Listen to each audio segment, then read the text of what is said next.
প্রয়াগরাজে কুম্ভ মেলা নিয়ে ভুয়ো এবং বিভ্রান্তিকর তথ্য ছড়ানোর অভিযোগে 140টি সমাজমাধ্যম হ্যান্ডেলের বিরুদ্ধে মামলা রুজু করা হয়েছে উত্তরপ্রদেশে। গত 13 জানুয়ারি শুরুর পর থেকে বিভিন্ন কারণে বিতর্কে জড়িয়েছে কুম্ভ মেলার ব্যবস্থাপনা। কখনো পদপিষ্টর জেরে পুণ্যার্থীদের মৃত্যু, কখনো অগ্নিকাণ্ড। বিরোধীদের তুপের মুখে পড়েছে উত্তরপ্রদেশের বিজেপি সরকার। উত্তরপ্রদেশ বিধানসভাতেও এ নিয়ে তীব্র বাদানুবাদ হয়েছে। জবাব দিতে হয়েছে মুখ্যমন্ত্রী যোগী আদিত্যনাথকে।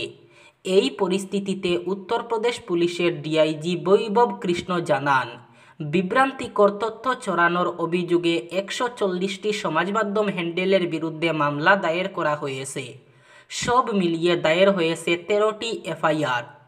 ডিআইজির বক্তব্য, মিথ্যা তথ্য ছড়ানোর চেষ্টা হলেও কুম্ভ মেলা ব্যাপকভাবে সফল হয়েছে। তবে কোনো বিভ্রান্তিকর তথ্য ছড়ানোর অভিযোগে এই পদক্ষেপ তা পরিষ্কার করে বলেনি পুলিশ। ঐতিহ্যবাহী শৈব তীর্থ ভুবন তীর্থে মঙ্গলবার থেকে শুরু হয়েছে ভুবন মেলা।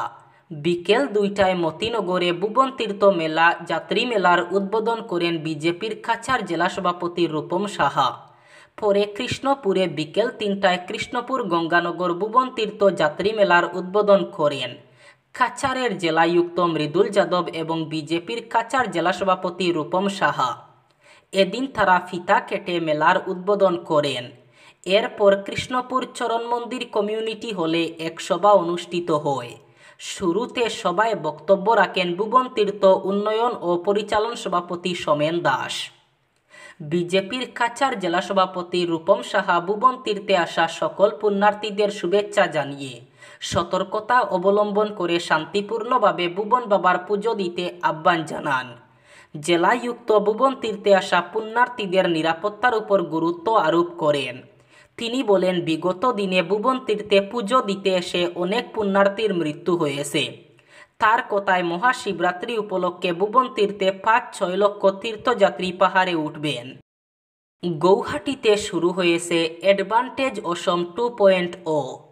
প্রধানমন্ত্রী নরেন্দ্র মোদীর উদ্বোধন করা অ্যাডভান্টেজ অসম শীর্ষ সম্মেলনে অংশ নিয়ে দেশের প্রখ্যাত শিল্পপতি গৌতম আদানি অসমে 50,000 কোটি টাকা বিনিয়োগের ঘোষণা করেছেন। আদানি গ্রুপ বিমানবন্দরে পরিকাঠামো উন্নয়ন, এরো সিটি, শহরাঞ্চলে গ্যাস বিতরণ, ট্রান্সমিশন, সিমেন্ট এবং অসমে সড়ক পরিবহনে 50,000 কোটি টাকা বিনিয়োগ করবে। আদানি গ্রুপের চেয়ারম্যান গৌতম আদানি বলেন, আজ আমি অত্যন্ত গর্বের সঙ্গে ঘোষণা করছি যে আদানি গ্রুপ অসমে 50,000 কোটি টাকা বিনিয়োগের প্রতিশ্রুতি দিয়েছে। তিনি বলেন, আদানি গ্রুপের বিনিয়োগ অসমের অর্থনীতিকে শক্তিশালী করবে এবং এর উন্নয়নে সহায়তা করবে। তিনি বলেন, এই উপলক্ষে দাঁড়িয়ে আমি অনুভব করছি যে 2003 সালে গুজরাটে পুনরুত্থানের সঙ্গে সঙ্গে বিনিয়োগের এই উত্থান শুরু হয়েছিল।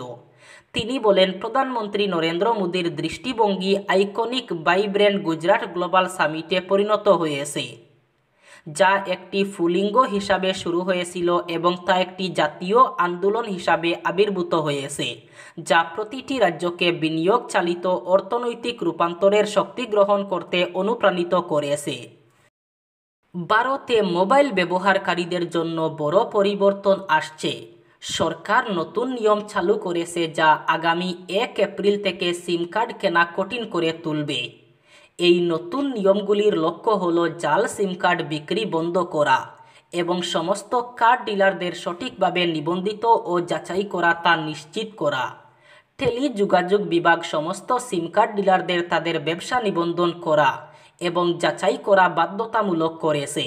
এই নিয়মটি 2023 সালের আগস্টে চালু করা হয়েছিল এবং টেলিকম অপারেটরদের তাদের এজেন্ট, ফ্র্যাঞ্চাইজি এবং বিক্রেতাদের নিবন্ধন প্রক্রিয়া সম্পন্ন করার জন্য 12 মাস সময় দেওয়া হয়েছিল।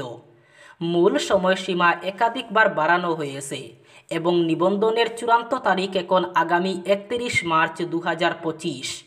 টেলিকম বিভাগ সতর্ক করে দিয়েছে যে জাল সিম কার্ড বিক্রি করলে যে কারো বিরুদ্ধে কঠোর ব্যবস্থা নেওয়া হবে। জাল সিম কার্ড বিক্রি করে ধরা পড়লে এজেন্টদের 3 বছরের জন্য কালো তালিকাভুক্ত অর্থাৎ ব্ল্যাকলিস্টেড করা হবে। যার অর্থ তারা দীর্ঘ সময়ের জন্য সিম কার্ড বিক্রি করতে পারবেন না। বিনিয়োগ ও পরিকাঠামো শীর্ষ সম্মেলন অ্যাডভান্টেজ আসাম দ্বিতীয় সংস্করণ উপলক্ষে হাইলাকান্দি জেলার ৯২ জন উদ্যোগপতি ৩২ কোটি টাকা বিনিয়োগের জন্য মৌস্বাক্ষর করেছেন।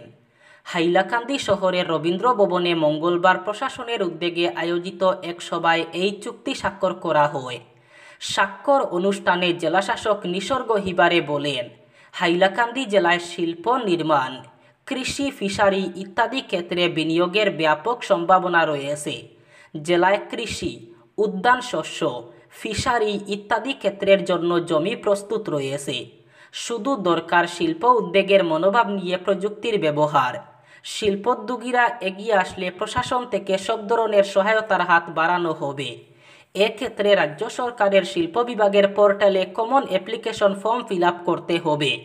এরপর আবেদনকারীর সব প্রয়োজনীয় কাজ বৈজ্ঞানিক পদ্ধতিতে নির্দিষ্ট সময়ের মধ্যে সব বিভাগ থেকে এগিয়ে দেওয়া হবে। এর জন্য জেলায় বিনিয়োগ উপযোগী পরিবেশ বান্ধব অবস্থা সৃষ্টি করে দেওয়া হয়েছে। এবার শহর কলকাতার বুকে হাড় হিম করা ঘটনা। ট্রলি ব্যাগে বন্দি দেহাংশ ফেলতে গিয়ে আটক ২ মহিলা। অভিযোগ, ট্রলি ব্যাগে রয়েছে এক মহিলার টুকরো টুকরো করে কাটা দেহ। মঙ্গলবার কলকাতার আহিরিটোলা ঘাটে এই ট্রলি ব্যাগ হাতে ২ মহিলাকে দেখা যায়। স্থানীয় বাসিন্দা এবং পথচারীরাই দেখতে পান ওই রক্তমাখা দেহের টুকরো। মুন্ডহীন দেহ লুপাট করার চেষ্টা হচ্ছিল বলে অভিযোগ। ২ মহিলাকে আটক করা হয়েছে। মঙ্গলবার সকাল 7:30 নাগাদ বিষয়টা প্রথম চোখে পড়ে আহিরিটোলা ঘাটের এক মহিলা কর্মীর। তিনি জানান, এদিন সকালে ঘাটের তালা খুলতে গিয়ে তিনি দেখেন ২ মহিলা ট্যাক্সি থেকে একটি ট্রলি ব্যাগ হাতে নামছেন। ট্যাক্সিওয়ালার সঙ্গে টাকা পয়সা নিয়ে বাকবিতণ্ডা হচ্ছিল। পরে ট্যাক্সিটি চলে যায়। ওই মহিলা জানান, ট্রলি ব্যাগটি এতই ভারী ছিল যে ২ মহিলা সেটি টানতে পারছিলেন না। সেটা দেখেই তার সন্দেহ হয়। সকালে ঘাটে যোগ করেন অনেকে। তাদেরকে গিয়ে বিষয়টা দেখতে বলেন ঘাটের ওই মহিলা কর্মী। বাকিরা পরামর্শ দেওয়ায় তিনি পুলিশ ফাঁড়িতে গিয়ে খবর দেন। পুলিশ কর্মীরা এসে প্রশ্ন করলে ওই ২ মহিলা প্রথমটায় দাবি করেন একটি ল্যাব্রাডর কুকুরের দেহ আছে ভিতরে, কিন্তু স্থানীয় বাসিন্দারা তা মানতে চাননি। ওই ২ মহিলা মা ও মেয়ে বলে জানিয়েছেন প্রত্যক্ষদর্শীরা। চাপ দেওয়ার পরেই মহিলা দাবি করেন তার মেয়ের ননদ শ্বশুরবাড়ির অত্যাচারে গায়ে আগুন দিয়েছে। এভাবেই নানা অসংলগ্ন কথা বলতে থাকে তারা। এরপর সুটকেস খুলতেই শিউরে ওঠেন সবাই। প্রত্যক্ষদর্শীদের দাবি, এক মহিলার দেহ 4 টুকরো করা রাখা। কাউকে খুন করে দেহ লুপাট করার চেষ্টা করা হচ্ছিল বলে অভিযোগ।